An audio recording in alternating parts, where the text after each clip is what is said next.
আমরা এই অন্যায়ের বিরুদ্ধে রুখে দাঁড়াব। ইতিহাস কারো লেখা পথে চলে না।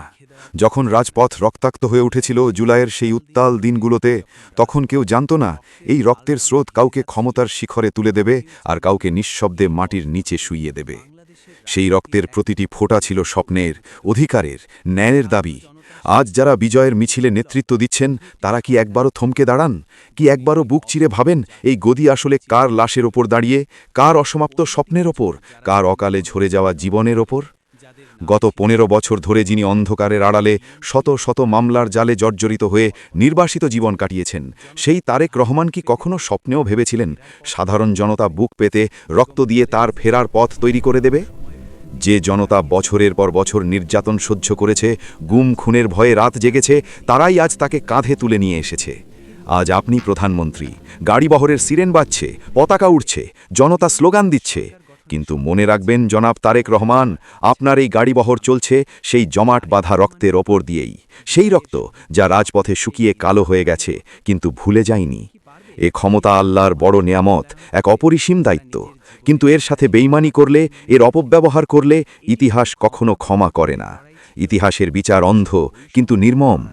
আর আমাদের আশার প্রতীক হাসনাত আব্দুল্লাহ, জুলাইয়ের নির্ভীক যোদ্ধা, যার কণ্ঠে রাজপথ কেঁপে উঠত, যার হাতে মাইক ছিল অস্ত্রের মতো, সেই কণ্ঠ যা ছাত্র জনতাকে এক করে দিয়েছিল, যা ফ্যাসিবাদের বিরুদ্ধে লড়াইয়ের আহ্বান জানিয়েছিল। আজ তিনি এমপি। কিন্তু প্রশ্ন থেকে যায়, গভীর প্রশ্ন, গদির মোহে সেই বিপ্লবী আগুন কি নিভে যাবে? ক্ষমতার নেশায় কি সেই যোদ্ধা হয়ে যাবেন সেই পুরনো ব্যবস্থারই একজন অংশ? হাসনাত সাহেব, আপনি কি পারবেন ক্ষমতার নেশায় না ডুবে সেই ঘুণধরা সিস্টেমের বিরুদ্ধে লড়াই চালিয়ে যেতে? জুলাইয়ের রক্তের মর্যাদা রক্ষা করা কি আপনার পক্ষে সম্ভব? জনতা অপেক্ষা করছে।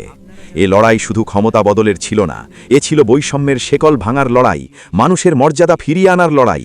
জনগণ উন্নয়ন চায় না, শুধু চায় অধিকার, চায় ন্যায়, চায় ইনসাফ, চায় এমন এক সমাজ যেখানে কোনো শহীদের রক্ত বৃথা যায় না। হে শাপলার ও জুলাই আন্দোলনের ভাই বোনেরা, হে আবু সাঈদ, মুগ্ধ, ওসমান হাদি, তোমাদের পরিবার, তোমাদের স্ত্রী, সন্তান, মা বাবা, ভাই বোন, তোমাদের বিপ্লবী সন্তান, স্বামী, ভাই, পিতা, হারা এতিম সন্তানেরা, আমরা 18-19 কোটি বাংলাদেশের জনগণ তোমাদের কখনো ভুলিনি, আজও ভুলিনি। আবু সাঈদের সেই দুহাত প্রসারিত করে দাঁড়ানোর ছবি, মুগ্ধ রকুত ঘয় কণ্ঠ, ওসমান হাদির ইনকিলাবের স্লোগান, এসব আমাদের হৃদয়ে জ্বলছে। তোমাদের রক্তের ঋণ আমরা শোধ করবই।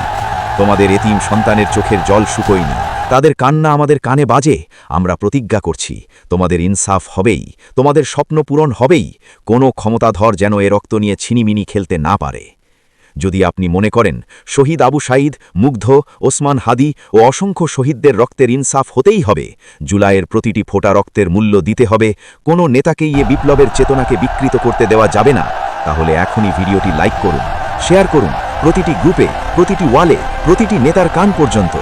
আপনার একটি শেয়ার হয়তো প্রমাণ করবে বাঙালি এখনও হার মানেনি, এখনও জেগে আছে, এখনও লড়তে প্রস্তুত। ইনশাআল্লাহ এক নতুন বৈষম্যহীন ন্যায়ভিত্তিক বাংলাদেশ আমাদের অপেক্ষায়। জুলাইয়ের রক্ত বৃথা যাবে না, শহীদদের স্বপ্ন পূরণ হবেই।